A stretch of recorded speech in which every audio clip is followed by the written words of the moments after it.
예, 첫 번째 이슈입니다.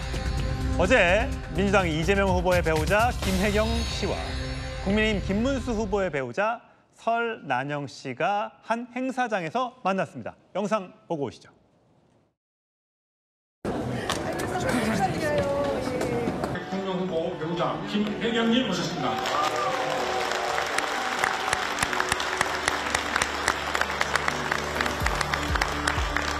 계속 서 계실래요? 선정하고 싶은데 좋습니다. 나오시죠. 대통령 후보 배우자 설난영님 모셨습니다.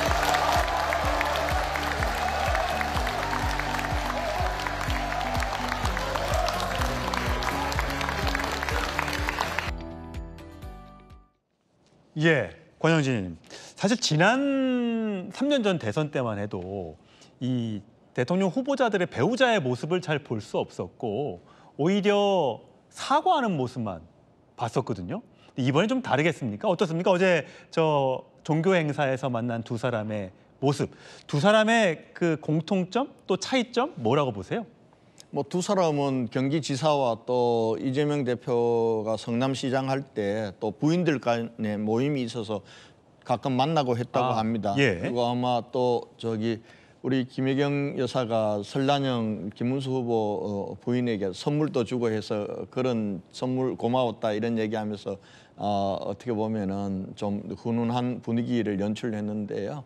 그러나 두 사람은 살아온 삶도 다르고 완전히 다르죠. 어찌 보면은 김문수 후보의 부인 설난영 여사는 노동운동을 하는 동지로서 김문수 후보를 만났습니다. 예. 50 시절에 정말 그 엄혹한 시절에 김문수 후보가 도망 다닐 때 자취방에서 숨겨줬다는 거 아닙니까? 그래서 삼청교육대 가지 않고 살아남아서 결혼까지 하고, 그리고 김문수 후보 지금 사실은 그동안 국회의원 3번 했죠. 지금 경기지사 8년 했죠. 노동부 장관까지 했는데 저분이 지금 24명 봉천동에 조그만 아파트에서 살고 있습니다. 예. 재산이 8억밖에 안 돼요. 어찌 보면은 청빈한 삶의 대표자라고 할 수 있죠. 근데 청빈한 삶을 살고저 남편이 해도 아내가 그러지 않으면 못 사는 거 아닙니까? 그런 면에서 정말 설난영 여사는 김문수 후보가 청빈한 삶, 정직한 삶을 살다 올 수 있도록 그렇게 내조한 분이다라고 보면 좋을 것 같고요. 그런 면에서 설난영 여사는 뭐 정치적으로 그렇게 뭐 요란하게 대신하거나 이런 건 없었어요. 어제도 아마 선거운동 첫날이기 때문에 그렇게 드러나지 않게 하는데 저게 이제 공교롭게 두 후보 부인들이 같은 자리이기 때문에 화제가 된 것 같습니다. 그에 비해서 김혜경 여사 같은 경우는 조금은 굉장히 좀 적극적인 내조형이라고 보면 되지 않겠습니까? 예. 이번에 선거법 위반으로 결과적으로 150만 원 2심에서 받은 것도 지난 대통령 선거 때 이제 이 후보를 대신해서 전직, 현직 국회의원 부인들 이제 모아서 좀 도와달라 그러면서 식사 대접한 게 화근이 되어서 저렇게 된 거 아니겠습니까? 근데 문제는 저는 뭐 10만 4천원 그거 가지고 후보의 부인을 저렇게 할 수 있느냐, 너무 가혹하지 않냐 이렇게 생각할 수도 저는 있다고 생각합니다. 그런데 문제는 그 돈이 어디서 나왔냐, 법인카드라는 게 저는 더 문제인 것 같아요. 오히려 그런 면에서 보면은 좀 공적 마인드나 이런 부분들은 조금 부족하지 않을까. 그래서 저는 뭐 제가 국민의힘이기 때문에 조금 뭐 인색할지 모르지만은 김혜경 여사가 되면은 영부인 리스크는 또 계속된다. 그러나 설난영 영부인은 영부인 리스크는 없다. 저는 그렇게 평가하고 싶습니다. 예, 이거는 권영진 의원의 개인적인 의견이고요. 이번엔 바로 복귀왕 의원께 반론의 기회를 드리겠습니다. 아니, 김혜경 여사의 영부인 리스크가 뭐가 있습니까? 저는 이 판에는 3년 전처럼 이렇게 정말 유치하고 치사한 싸움 안 했으면 좋겠어요.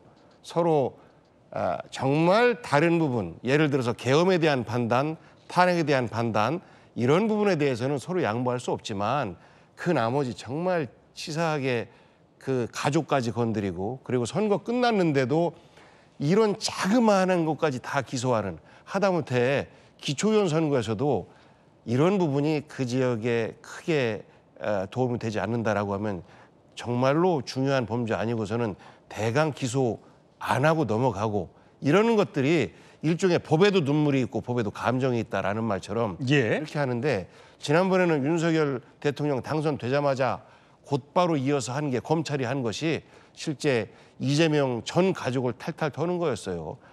아들들까지 다 털었지 않습니까? 근데 그런 부분을 안 했으면 좋겠어요. 또 이긴 쪽에서 검찰을 동원해서 패배한 쪽 선거법 위반 여부 다 한번 털어봐. 그래서 작은 것까지도 다 기소하고 라고 하면 우리 대한민국이 정치가 어떻게 되겠습니까? 그래서 이재명 후보가 정치 보복 안 한다라고 하는 것은 과거 윤석열처럼 저렇게 패배자에게 가혹한 수사기관을 다 동원해서 탈탈 터는 이런 거 안 한다라는 약속을 하는 거예요. 그래서 저는 최소한 우리 배우자들 건드리면 되게 속상하거든요. 저도 예. 저도 아내가 있고 선거에서 아내가 여러 가지 어려운 경험을 겪어봤었기 때문에 그런 부분에 대해서는 우리 서로 양 캠프에서도 그렇고 서로 지지자들도 조금은 좀 참아줬으면 좋겠다라는 말씀 올립니다. 예. 자, 과연 이번에 두 배우자들은 어떤 행보를 보일지 남편의 부족한 자리 다 해결할 수 없는 그런 일들을 두 여사들이 해낼 수 있을지 한번 함께 지켜보는 것도 이번 대선의 관전 포인트가 될 것 같습니다.